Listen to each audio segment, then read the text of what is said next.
তো চলো আজকে আমি তোমাদের সাথে শেয়ার করব আমার ছেলে পুচকুটার 5 বছরের জন্মদিনের অ্যালবাম। তো আমি কখনো শেয়ার করিনি, আসলে আমার নিজেরই একদমই পছন্দের নয়, মানে একদম পুরো ঠকিয়ে দিয়েছে। ছেলের 5 বছরের জন্মদিনটা যখন করি, যে যেরকমভাবে পেরেছে আমাদেরকে ঠকিয়েছে। আমি যে ফটোগ্রাফারটাকে বলেছিলাম 25,000 টাকা নিয়েছিল, কিন্তু একদম মনের মধ্যে কিছু করেনি।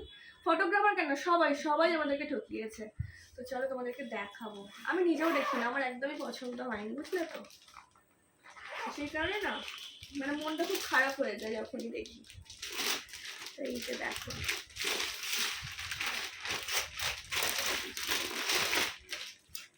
দেখো তো মেয়ে না বলো, আমার তো ছেলে, বেবি বয়, তাহলে এই কার্টুন ক্যারেক্টারটা কেন দিয়েছে আমি জানি না। চলো তোমাদের এই দেখো পুচকুটা আমার, পুচকু বাবা।